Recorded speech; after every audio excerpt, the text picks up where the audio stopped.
Good morning, Michelle Saxman here, and ready to share with you some time with Jesus Calling by Sarah Young on November the 14th. Really like this reading.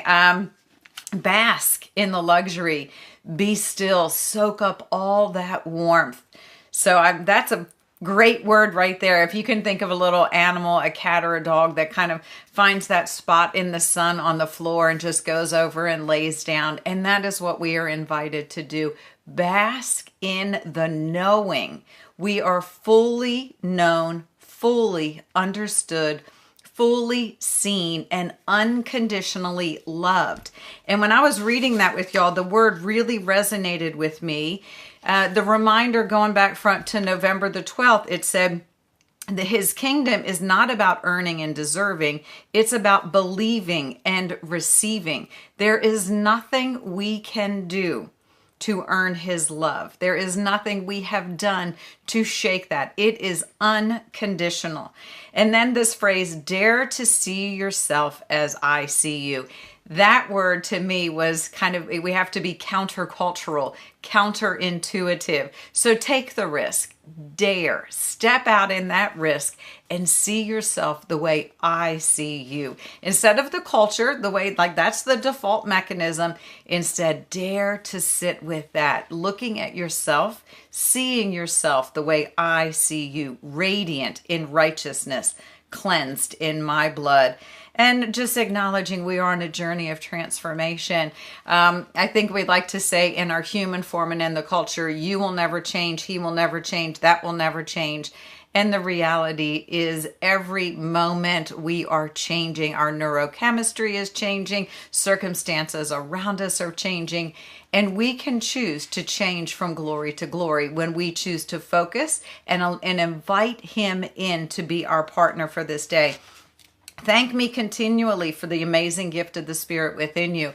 I think sometimes we kind of like to condemn or damn that spirit that is within us. And I'll tell you why. Sometimes we get to looking back with so much regret and remorse.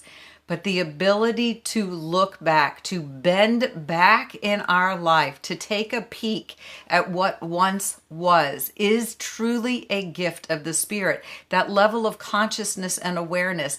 We are made in his image and likeness. That is a gift.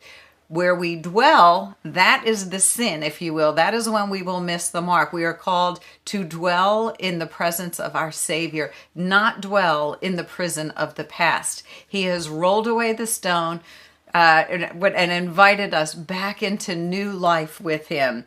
So the readings for this day, the first one is Psalm chapter 34, verse 5.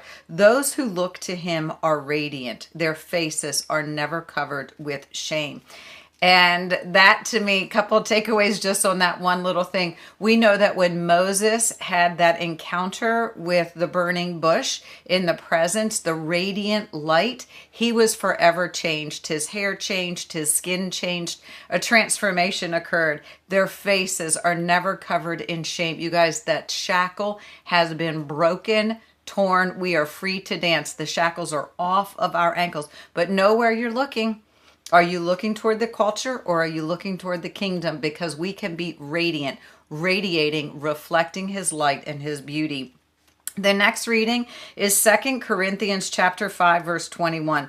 God made him who had no sin to be sin for us, so that in him we might become the righteousness of God. There is nothing we can do to deserve or that undeserving behavior. None of that. It is unconditional love. He sent his son because he loved us so. He knew we would miss the mark in sin. The next reading is 2 Corinthians chapter 3, verse 18. But we all, with unveiled face, beholding as in a mirror the glory of the Lord, are being transformed into the same image from glory to glory, just as by the Spirit of the Lord. That is a choice for us.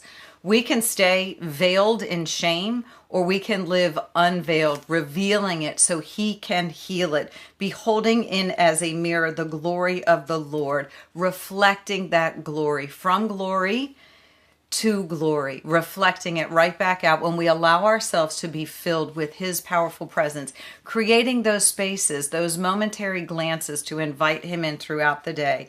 Then the final reading is Galatians chapter 5, verse 25. Since we live by the Spirit, let us keep in step with the Spirit. And actually really like this one.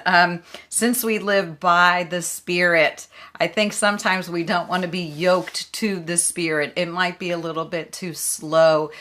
We gotta kind of release the control of things and allow him to be our guide and to be the lead, to be completely and fully tethered to, and yoked with our Creator and our Savior, not so he can take on our burdens, but so that we can walk in pace with him as he reveals the path for this day. Y'all have a super blessed day. Stay connected to the vine, and I will talk to you soon. Bye-bye.